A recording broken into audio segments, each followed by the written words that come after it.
Hello అండి, నేను మీ Divya. Welcome back to dine with దివ్య.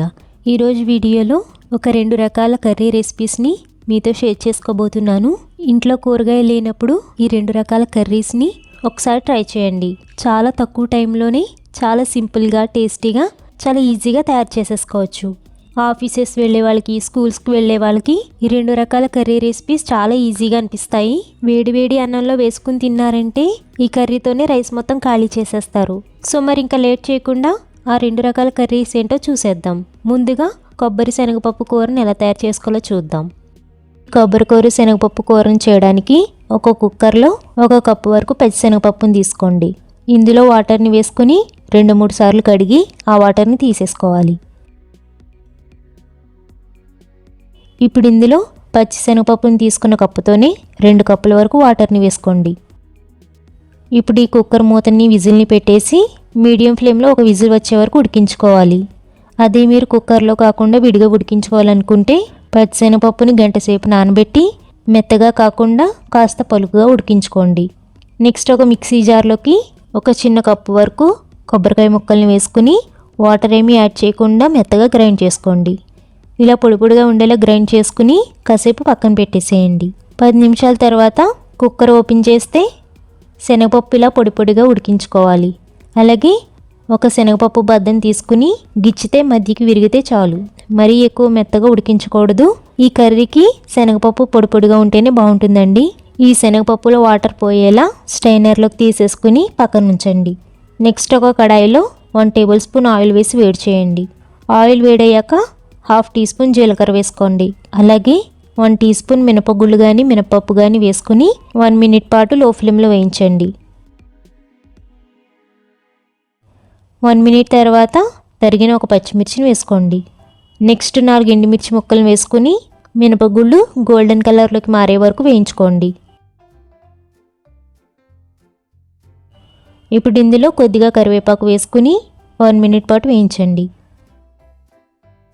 ఇలా తాలింపు అంతా చక్కగా వేగిన తర్వాత ఇందులో ఉడికించిన పచ్చిశనగపప్పును వేసుకుని ఒకసారి కలపండి.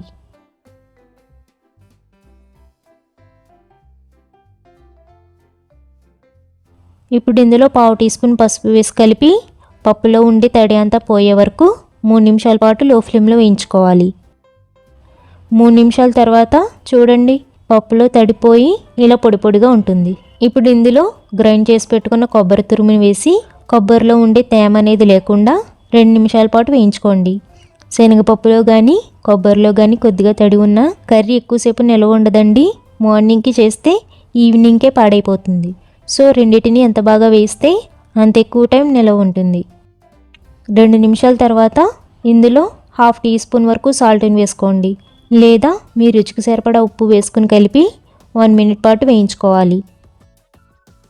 1 మినిట్ తర్వాత చూడండి, కూర చాలా పొడిగా తయారైపోయింది. ఇలా ఉంటేనే కర్రీ అనేది చాలా బాగుంటుందండి. సో ఈ స్టేజ్లో ఫ్లేమ్ ఆఫ్ చేసేసి వేడిగా ఒక బౌల్లోకి సర్వ్ చేసుకోండి. ఇలా తయారు చేసుకుని ఈ కర్రీని వేడి అన్నంలో కాస్త నెయ్యి వేసుకుని మాగాయతో కలిపి తింటే చాలా బాగుంటుందండి. ఇంకా వేరే కర్రీ అనేది అవసరం ఉండదు. సో అంతే అండి, కొబ్బరి కూర శనగపప్పు కూర రెడీ అయిపోయింది. నెక్స్ట్ రెసిపీ వచ్చేసి కాబూలీ శనగల ఫ్రైని ఎలా తయారు చేసుకోవాలో చూద్దాం. కాబూలీ శనగల ఫ్రైని చేయడానికి ముందుగా 1 కప్పు వరకు శనగల్ని రాత్రంతా నానబెట్టుకుని తీసుకోవాలి. మార్నింగ్ అయ్యేసరికి శనగలు ఇలా పెద్దవిగా అయ్యి బాగా నానిపోతాయి. ఇలా నానబెట్టుకున్న శనగల్ని వాటర్ తీసేసి ఒక కుక్కర్లోకి వేసుకోండి. ఇందులో శనగలు తీసుకున్న కప్పుతోనే 2 కప్పుల వరకు వాటర్ని వేసుకుని మీడియం ఫ్లేమ్ మీద 3 విజిల్స్ వచ్చే వరకు ఉడికించండి. మరీ ఎక్కువ ఉడికించకూడదండి, 3 విజిల్స్ వస్తే సరిపోతుంది. 5 నిమిషాల తర్వాత కుక్కర్ ఓపెన్ చేస్తే 3 విజిల్స్కి శనగలు ఇలా బాగా ఉడికిపోయాయండి. వీటిని వాటర్ తీసేసి కాసేపు పక్కన పెట్టేసుకోండి. నెక్స్ట్ ఒక కడాయిలో 2 టేబుల్ స్పూన్ల వరకు ఆయిల్ని వేసి వేడి చేయండి. ఆయిల్ వేడయ్యాక ఇందులో 1/2 టేబుల్ స్పూన్ వరకు షాజీరాని వేసుకోండి. ఈ ఫ్రైకి షాజీరా వేసుకుంటే కొంచెం మసాలా ఫ్లేవర్ వచ్చి ఫ్రై అనేది చాలా బాగుంటుందండి. ఇన్ కేస్ మీ దగ్గర షాజీరా లేకపోతే జీలకర్రనే వేసుకోవచ్చు. నెక్స్ట్ సన్నగా తరిగిన 3 పచ్చిమిర్చిని వేసుకుని 1 నిమిషం పాటు మీడియం ఫ్లేమ్లో వేయించుకోవాలి.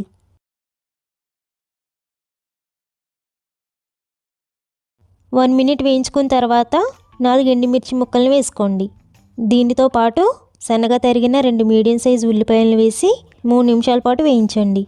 ఇందులో ఉల్లిపాయలతో పాటు మీకు నచ్చితే టమాటాలను కూడా సన్నగా కట్ చేసి వేసుకోవచ్చు. 3 మినిట్స్ పాటు ఉల్లిపాయ ముక్కల్ని వేయించిన తర్వాత ఇందులో కొద్దిగా కరివేపాకును వేసుకుని 30 సెకండ్ల పాటు వేయించండి. ఇప్పుడు ఇందులో రుచికి సరిపడా ఉప్పు వేసుకోండి. నెక్స్ట్ 1 టీ స్పూన్ వరకు ధనియాల పొడిని వేసుకోండి. నెక్స్ట్ 1/2 టీ స్పూన్ వరకు కారాన్ని వేసుకోండి. నెక్స్ట్ 1/2 టీ స్పూన్ వరకు పసుపును వేసుకోండి. అలాగే ఉడికించుకున్న శనగలను వేసుకుని స్పైసెస్ అన్ని శనగలకు పట్టేలా బాగా మిక్స్ చేయండి. ఒకవేళ ఇంకా మీరు స్పైసీగా తినాలనుకుంటే అల్లం వెల్లుల్లి పేస్ట్ని కూడా యాడ్ చేసుకోవచ్చు. ఇలా బాగా కలిపిన తర్వాత ఇందులో 2 టేబుల్ స్పూన్ల వరకు వాటర్ని వేసుకుని ఒకసారి బాగా కలుపుకోవాలి. ఇప్పుడు మూత పెట్టేసి 5 నిమిషాల పాటు శనగల్ని మీడియం ఫ్లేమ్లో ఉడికించండి. 5 నిమిషాల తర్వాత మూత తీసి మరొకసారి కలపండి. ఇలా కలిపిన తర్వాత 1/2 టీ స్పూన్ వరకు గరం మసాలా వేసి మరొకసారి బాగా మిక్స్ చేయండి. ఒకసారి మిక్స్ చేసుకున్న తర్వాత టేస్ట్ చూసుకోండి. ఏమైనా తక్కువైతే అడ్జస్ట్ చేసుకోవచ్చు. ఇలా ఉల్లిపాయలు అలాగే శనగలు బాగా ఉడికిన తర్వాత లాస్ట్లో తరిగిన కొత్తిమీరని వేసుకొని ఒకసారి కలపండి. చూడండి, ఫ్రై పర్ఫెక్ట్గా తయారైపోయింది. ఈ స్టేజ్లో ఫ్లేమ్ ఆఫ్ చేసేసి వేడివేడిగా సర్వ్ చేసుకోండి. ఎంతో సింపుల్గా టేస్టీగా కాబూలీ శనగల ఫ్రై రెడీ. సో చూసారు కదా, ఈ 2 రకాల కర్రీ రెసిపీస్ ఎంత ఈజీగా సింపుల్గా ఎలా తయారు చేసుకోవాలో మీరు కూడా డెఫినెట్గా ట్రై చేయండి. ట్రై చేశాక మీ ఫీడ్బ్యాక్ని మన ఛానల్ కామెంట్ సెక్షన్లో నాతో షేర్ చేసుకోండి. రెసిపీ నచ్చితే లైక్ చేసి షేర్ చేయండి. మన ఛానల్ సబ్స్క్రైబ్ చేసుకోండి.